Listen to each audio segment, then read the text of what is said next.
we go. Good. First is framing. The resolution: parents should have the right to genetically enhance their children using nanotechnology. Should is defined as used to indicate obligation, duty, or correctness, typically when criticizing someone's actions. Right is defined as morally good, justified, or acceptable. Genetically is defined as in a way that relates to genes or genetics. Enhance is defined as to intensify, increase, or further improve the quality, value, or extent of. Nanotechnology is defined as the branch of technology that deals with the dimensions and tolerance of less than 100 nanometers, especially with the manipulation of individual atoms and molecules. Framing of this round should come down to a few things. The first is that the weighing of this round should be about mitigating structural violence. The second argument is that nanotechnology is revolutionary in how it can combat, treat, and prevent diseases. Kanem Park wrote in 2007 that a term that comes along that represents an emerging scientific trend is nanotechnology. Nanomedicine Roadmap Initiative refers to the highly specific medical intervention that molecular scales of diagnosis, prevention, and treatment of diseases. Nanomedicine, like other technologies that have come before it, has incredible potential for revolutionizing the therapeutics and diagnostics under the premises of developing ingenious nanodevices. One of the themes of NIH Nanomedicine Roadmap Initiative is the clinical research enterprise through transnational research facilitating. The ultimate application goal of nano drug delivery systems is to develop clinically useful formulations for treating diseases in patients. Going through clinical studies of FDA approval of new chemical entity is a long and costly process. This article above presents a couple facts for this debate. The first is the inherent barrier for the resolution is time and cost of FDA approval and lack of national oversight. The NIH initiative, and second, the NIH initiative provides research and goal application to resolve the inherent barriers keeping nanotechnology from being used now. The third here is that these systems could be used for disease prevention. The third part of our framing is that diseases hit the poorest populations first, meaning experiences of structural violence happen worse in these regions. Philip Stevens wrote in 2004 that the governments of low-income countries often choose to spend their scarce resources on projects that do not coincide with the basic needs and demands of their populations. Many of these diseases suffered by the poorest populations are a direct consequence of poverty, with existing and global populations have risen dramatically. As new technologies are adopted more widely, economic growth accelerates. This in turn provides individuals and states within the means to improve basic infrastructures, which in turn improves health.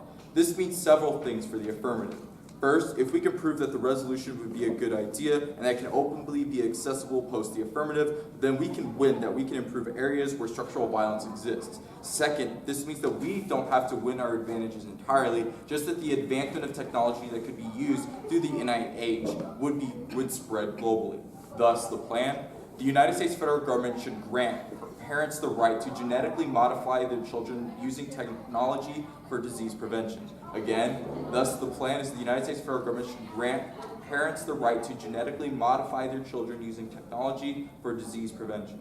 We will weigh the material conditions of the plan versus the status quo, and we weigh that first, the genetic modification should come through the form of disease prevention and removal. Cosmetic defenses of the resolution, such as hair and skin color, etc., is morally unethical in the status quo and is widely rejected in the scientific community. Contention 1 is disease prevention. Diseases are on the rise now. Within 30 years, U.S. populations will be double at risk. Peter Petrocchi wrote in 2018 that the number of West Nile virus cases in the United States is expected to more than double in the next 30 years. As average temperatures continue to rise, the geographic ranges of disease-carrying insects like mosquitoes and ticks will grow. The risk of getting infected in the West Nile virus, Zika virus, and Lyme disease, and dengue are all coming in the decades. The U.S. could see 3,300 more cases each year. The annual cost of these illnesses and deaths by 2050 will raise to $3.3 billion. And nanotechnology access could cure many diseases. This article is awesome, and it highlights multiple diseases that the affirmative can solve. Clara Fernandez wrote in 2018 that CRISPR-Cas9 was first described as the gene editing tool in 2012 in the first few cases. The technology exploded in popularity thanks to the promise of making genome editing much faster and cheaper than ever before.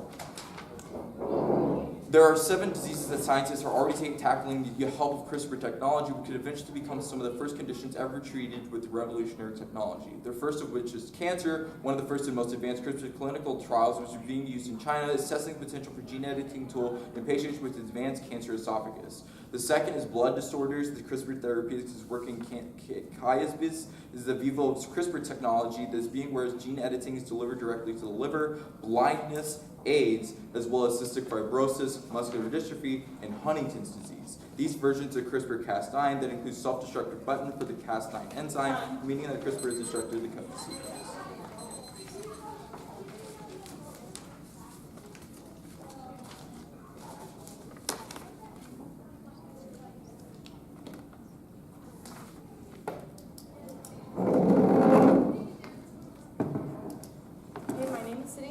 Our resolution is parents should not have the right to genetically enhance their children using nanotechnology. Genetic engineering at its core and definition can simply be put as manipulation. Through nanotechnology, the genes of an unconsistent, unwilling organism are altered to fit the ideals and concepts of what is healthy and what is best. Who decides what is best? Who decides what is healthy?